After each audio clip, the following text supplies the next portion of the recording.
Let me do one change, student.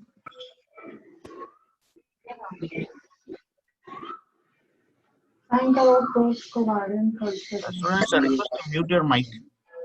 Who is that, Preeta? Please mute your mic.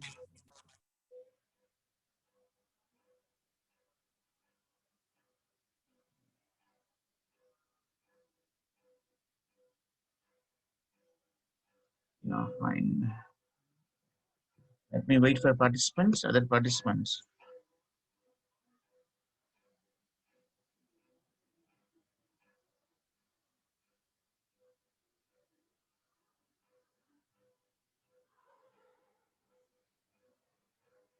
Students are joining, so let me wait.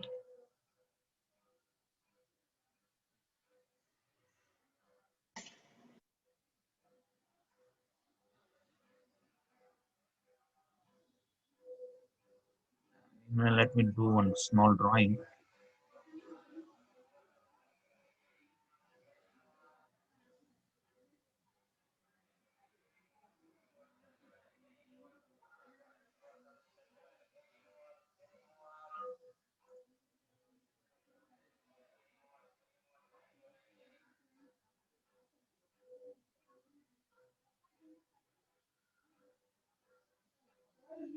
Let me wait for other participants. Let me see how many students have joined. Fine. Students are joining still. Let me wait for a few more minutes.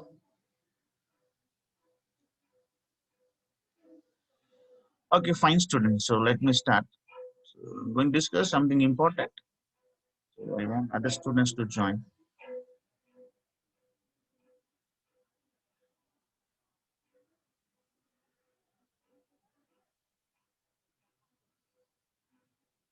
Okay, fine. So let me start. You see the students here. I have created an object called new box. I have created an object called new box. So up to now we have discussed. So whenever an object is created, the control jumps inside the constructor. But you say that unfortunately, this class called box is not having a constructor. Is it right? So my class call is beginning here. It's beginning here and it is ending here. It's beginning here and it's ending here. My class box is having only instance variable. It has only 3 instance variables, but it does not have a constructor. Is it right? So what we discussed, whenever we create an object of a class, automatically the control jumps inside the constructor. But unfortunately, there is no constructor inside the class called box. If there is no constructor inside the class, by default, your compiler is going to provide a default constructor. Okay.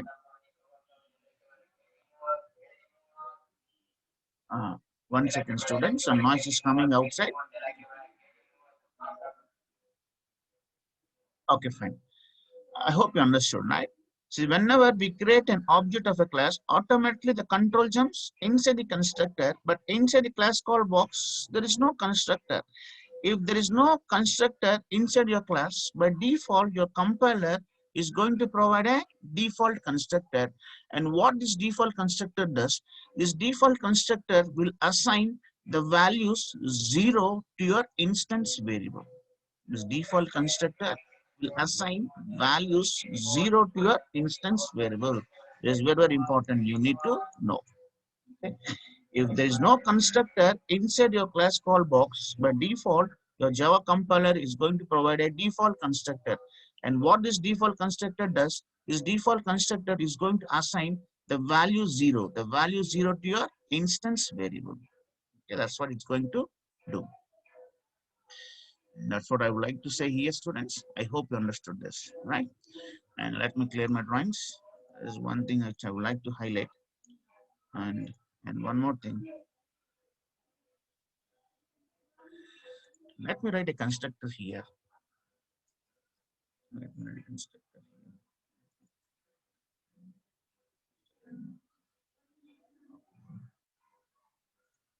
Now, you see that here, student, I have written a constructor called box. I have written a constructor called box. And this constructor is taking how many arguments? It's taking 3 arguments. One is W, one is H, and one is D. See, as I said several times, okay, whenever you're picking the name of the variables, say W is a variable name, right? H is a variable name, and D is a variable name, and width is a variable name, height is a variable name, and depth is a variable name. So whenever you're trying to pick the name of the variable, you should always pick meaningful variable names, and that's what I used to tell several times. Here you see the students, I pick the variable name as width, height, and depth. Why? Because here I want to compute the volume of the box. So since I want to compute the volume of the box, with respect to that, I pick a corresponding variable names, that is width, height, and depth. But inside box, I have picked W. And what is this W? A W can be weight. The W can be weight also. You can't imagine that W can be width only, because we can imagine W also has weight. Similarly, this H can be anything. Here you can't imagine that H will be of height only. Okay, and this H can be of anything. Okay, H can be of anything. Similarly, here I pick the variable name as D. You can't imagine that D will be of depth only. It can be of anything. So therefore, you know, trying to pick any variable names, you should always pick meaningful variable names. So instead of W, I'll be writing weight. So instead of H, I'll be writing height. Instead of D, I'll writing depth. Why? Because when you're trying to pick variable names, I should always pick meaningful variable names, right? Now you see that here, students, that W has been replaced with weight, and therefore inside my code also the W has to be replaced with weight. And here also you see that H has been replaced with height, and therefore inside my code also H has to be replaced with height. And here also you see that the D has been replaced with depth, and therefore inside my code the D should be replaced with depth. D should be replaced with depth.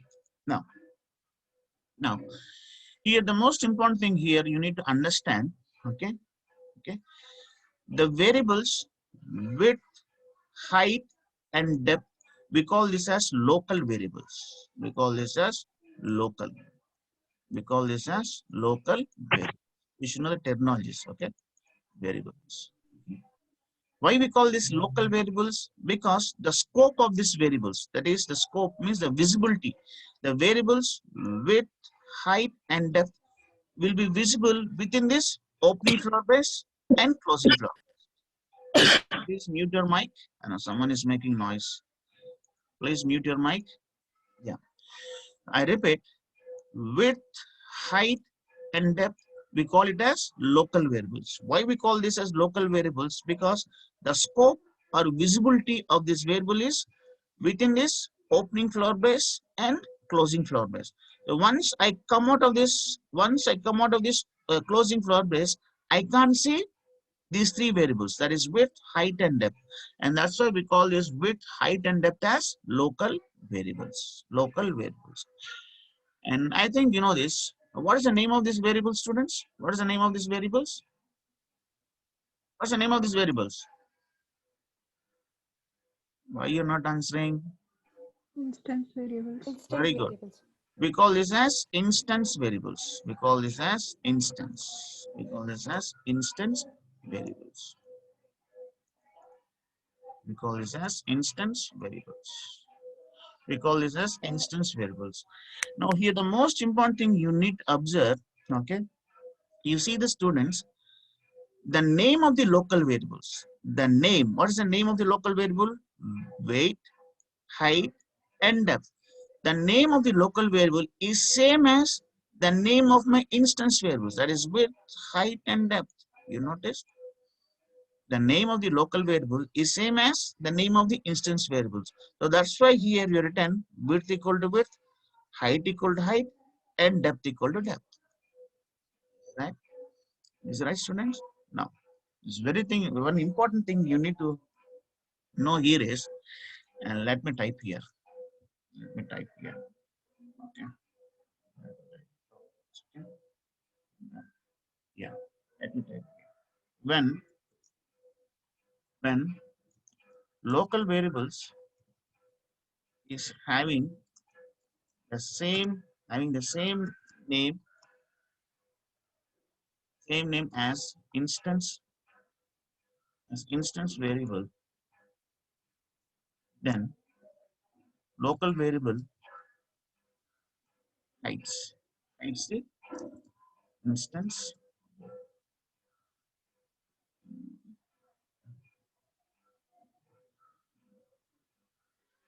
When local variable have when local variable have when local variables have the same name as instance variables, then this local variable hides the instance variable. I repeat, when local variables have the same name as instance variable, then local variable is going to hide the instance variable, and we call this as instance variable hiding, and we call this as instance variable hiding. Nothing to worry, students. I'll be discussing this. Now, let me put it here. Okay, now I'll do it. I'll finish it off. When local variables, see, my local variables has the same name. It has same name as instance variables. Is it right, students? You see that? That's what I'll discuss. My local variables is having the same name as instance variable. That's what it says. When local variable has, then my local variable is having the same name as instance variable. In such a case, my local variable hides. The local variable, what it does? Local is very, very important, this word. The local variable, let me change the color. The local variable hides. The local variable hides. What is going to hide, students? The local variable is going to hide the instance variable. The local variable hides the instance variable, and we call this as instance variable hiding. What it means, see, inside the box, what I written this width. Okay, I written this width, but this width is nothing but this is referring to local variable. Okay, why? Because my local variable is having the same name as instance variable. When local variable is having the same name as instance variable, then the local variable is going to hide my instance variable. Hiding is nothing but uh, this width, height, and depth will not be visible inside my class called box. Inside my, sorry, it's not class. Inside my constructor called box, this width, height, and depth is not visible. Why it is not visible? Because my local variable is having the same name as instance variable. When I'm using this width is referring to this local variable. When I use this height, this height is referring to this local variable. When I use this depth is referring to this local variable. Is that right, student? And similarly, here I'm going to use this weight, and this weight also is referring to this local variable, and this height also is referring to this local variable, and this depth also is referring to the local variable. Why we are having this sort of behavior? Because my local variable is hiding. My local variable is hiding my instance variable. In other words, these variables width, height, and depth is not visible inside this constructor. Why it is not visible? Because my local variable is hiding my instance variable. Now, how to resolve this instance variable hiding? How to resolve this? How to resolve this instance variable hiding? So, in order to resolve this instance variable hiding, we are going to use a keyword called this. Using a keyword called this, what we can do, we can resolve instance variable hiding. How we can do it? Let us see now. Let me clear my drawings and let me finish it up, students. 1 second.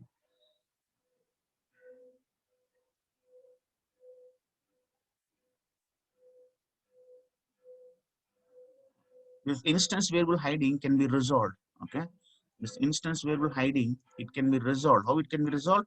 It can be resolved by using this keyword. Okay, how we can use this? Let me do it. So now here, instead of writing just width, I will writing this dot width, writing this dot height, and writing this dot depth, writing this dot depth. That's one thing. Writing this dot depth. Now, let me this object.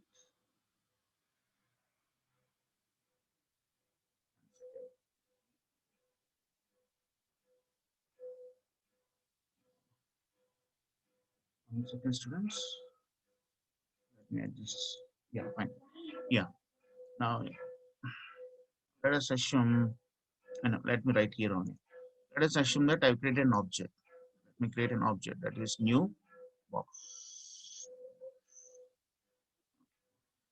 Let me create one more object called new box. And time is running out. 1 second. I'll finish it off, students. 1 second. Stay online. 1 second. Let me pass here. Let me pass 10, 20, 30. And here, let me pass here 30, 40, and 50. My focus is not these values. Okay, 30, 40, 50. Now, here I'm creating the first object. When we create a first object, the control goes to constructor. When control goes to constructor, when a control jumps inside the constructor, what I'm telling, I've written this dot weight means this weight belongs to this object, and that's what it says. Next, what I've done, this dot height means this height belongs to this object. Next, I've done this dot depth means this depth belongs to this object. Is it right? So I hope you understood this. Because whenever we create an object of a class, control jumps inside the constructor, right? So when control jumps inside the constructor, this dot weight is telling that this weight belongs to this box. It belongs to this box. Right? I hope you understood this. Let me clear all my drawings. 1 second, students, just few minutes of time. I'll finish it off. Finish it time. Similarly, time is running up. 1 second, I'll finish it off. Let me change the color. Yeah. Next, you see that I've created a second object. I've created a second object. Whenever we create an object of a class, the control jumps inside the constructor, right? So now with respect to the second object, the control is moving. So what I'm telling, this weight belongs to whom? It belongs to this object. Similarly, this height belongs to which object? The second object. And similarly, this depth belongs to which object? That is second object. So that's why using this keyword, what we can do, we can resolve this instance variable hiding. Right? Using this keyword, I can tell that this width, height, and depth belongs to a particular object. It is no more a local variable. Right? So let me clear this. So now, see that when I write this dot means all this width and height, everything is belongs to a particular object. It is no more, this width and height is no more local variable. Okay, using this keyword, what we can do, we can resolve this instance variable hiding. So this always specifies to which object this width, height, and depth belongs to. In other words, this is a keyword which always points to the current object. I think any questions, students, you can ask. I finish with this keyword. Any questions with respect to this? That's quite simple. Okay, that's what you can think. Excuse me, sir. Yes, you can ask. Yeah. Sir, you told about when we have not declared any like constructor also, then it will be automatically declared when we create an object, no, sir? Okay, yeah. When we give some arguments to the object, like before we gave, no, sir, in that way, if we give, then it will be a constructor created with parameters. It will be created like that only. No, no, no, no. No, no, no, no, no, no, no. It's not like that. Okay, then See, default without constructor, yeah.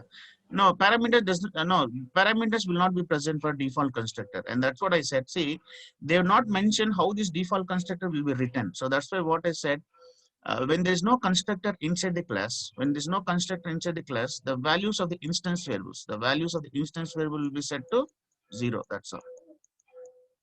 There's no question of any parameters. Okay. They have not shown how this default constructor looks like. Only one thing you should know, that the values of this instance variable will be set to 0. That's all.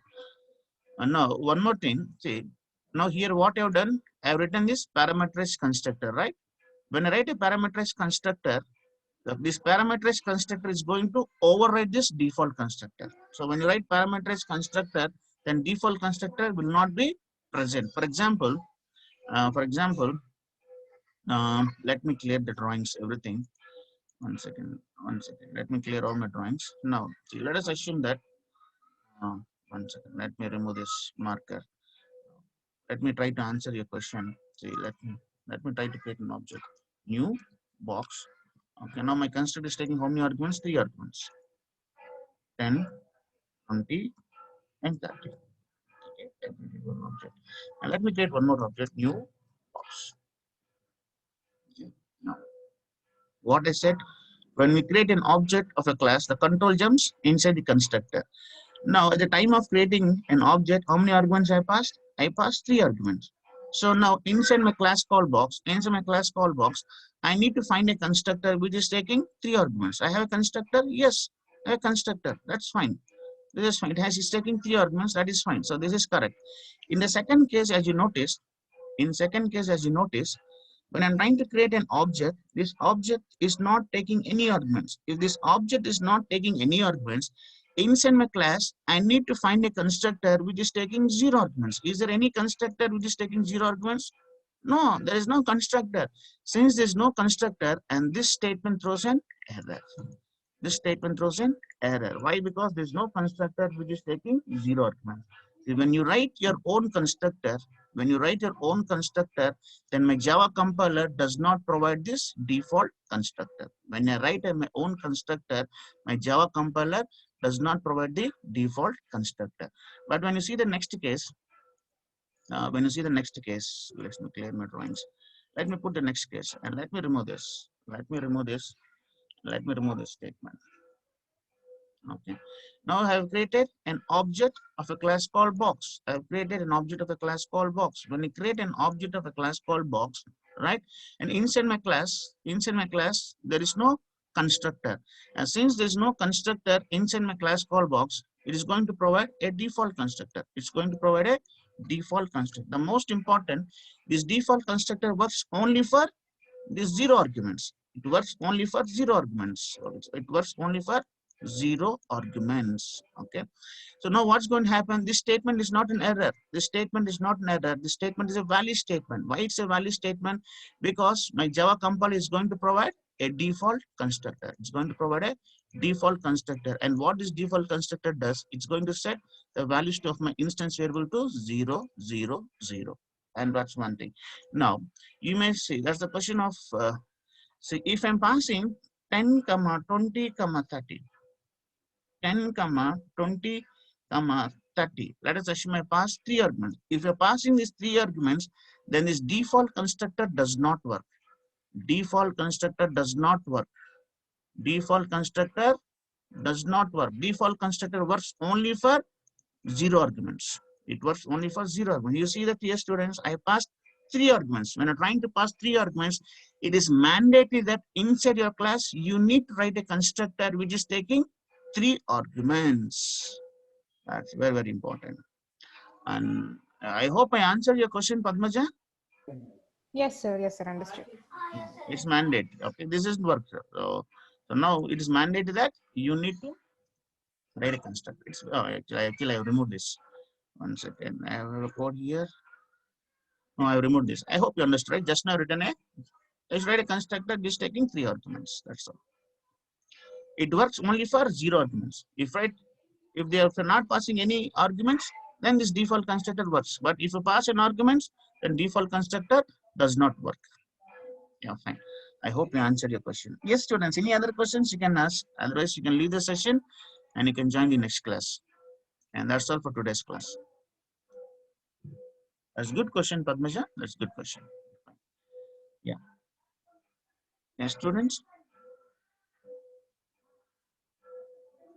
And that's all today's class. You can leave the session. If you have any questions, you can ask. Thank you, sir. Okay, thank you. Fine. Thank you, sir. Okay, thank you. Thank you.